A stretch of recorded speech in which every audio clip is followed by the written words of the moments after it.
അപ്പം തന്നെ നിർദ്ദേശം നൽകിയിട്ടുണ്ട്. അവധിക്കാലത്ത് ക്ലാസ് എടുക്കാൻ പാടില്ല. ആ കൊച്ചുമിടുക്കൻ ഫർഹാനാണ് എനിക്കിപ്പോൾ ഉള്ളത്. എങ്ങനെയാണ് മന്ത്രിനെ വിളിച്ച് പറഞ്ഞ കാര്യം നടക്കുന്നത് തോന്നിയത്? എന്തുകൊണ്ടാണ്?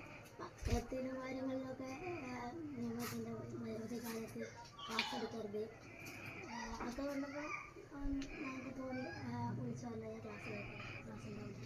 രാവിലെ തന്നെയാണല്ലോ ഈ വിളിച്ച് പറയുന്നത്. അതെന്താ പെട്ടെന്ന് അങ്ങനെ മടിയായോ ക്ലാസ്സിന് പോവാൻ? എന്തിൻ്റെ ക്ലാസ് ആയിരുന്നു? യുഎസ്എസിൻ്റെ ക്ലാസ്. ഞാൻ അന്ന് അതുവരെ അറിയില്ല യുഎസ്എസിൻ്റെ ക്ലാസ്സല്ല. അതിനാണ് ഉമ്മ പെട്ടെന്ന് പറയാൻ യുഎസ്എസിൻ്റെ ക്ലാസ്. അന്നേരം ഇങ്ങനെ വിളിച്ചു.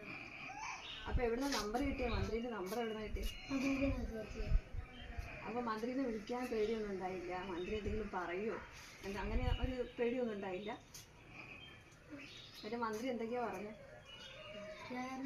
സ്കൂളിൽ അങ്ങനെ മന്ത്രി പറഞ്ഞത് ക്ലാസ് എടുക്കരുത് എന്നോട് പറയാൻ. അതിൻ്റെ ഇടയ്ക്ക് മന്ത്രിനോട് പ്രത്യേകം പറയാൻ ഒരു കാര്യം പറഞ്ഞിട്ടുണ്ട്. എൻ്റെ പേര് പറയരുത് എന്ന് പറയുന്നുണ്ടായിരുന്നു. അതെന്തുകൊണ്ടാണ്? ടീച്ചേഴ്സ് വഴക്ക് പറയുന്നത് പേടിച്ചിട്ടാണോ? എൻ്റെ ടീച്ചേഴ്സ് ആരെങ്കിലും വിളിച്ചോ? എൻ്റെ ടീച്ചർ എന്തോ പറഞ്ഞേ? അതിൻ്റെ പെട്ടെന്ന് യുഎസ്എസ് ക്ലാസ്സിനോ മടിയായിട്ടാണോ അങ്ങനെ പറയാൻ തോന്നിയത്? മന്ത്രിനെ വിളിച്ച് പറഞ്ഞ കാര്യം നടക്കുന്നു മടിയായിട്ടാ. ഞാൻ വേറൊരാളെ പരിചയപ്പെടുത്തി തരാം.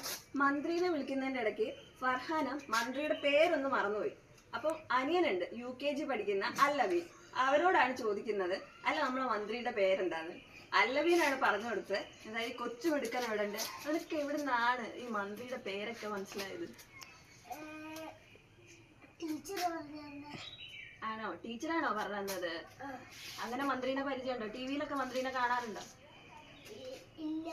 ആ, അപ്പൊ ടീച്ചർ പറഞ്ഞു തന്നു മന്ത്രിന്റെ പേര് ശിവൻകുട്ടിയാണ്. അപ്പൊ പെട്ടെന്ന് ഇക്കാക്ക ചോദിച്ചപ്പോ അങ്ങനെ ഓർമ്മ വന്നു പെട്ടെന്ന്. എന്നിട്ട് ഇക്കാക്ക മന്ത്രിനെ വിളിച്ച് പറഞ്ഞപ്പോഴേ എന്താണ്, പേടിയായോ? എന്തായാലും ക്ലാസ് ഒക്കെ ഇനിയിപ്പോ ഉണ്ടാവൂലല്ലോ, അവധിക്കാലമാണ്.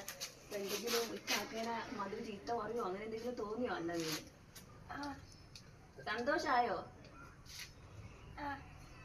ഇതാണ് ഈ കൊച്ചു മിടുക്കനാണ് ഇക്കാക്കയ്ക്ക് ഒരു പെട്ടെന്ന് ഒരു സഹായം ചെയ്തു കൊടുത്ത മന്ത്രിയുടെ പേരൊക്കെ ഓർമ്മിച്ചിട്ട്. എന്തായാലും ഇപ്പൊ ഫർഹാനും അല്ലമീനും നാട്ടിലെ താരങ്ങളാണ്. കോഴിക്കോട് നിന്ന് ദീപ ഹരീന്ദ്രനാഥ്, മനോരമ ന്യൂസ്.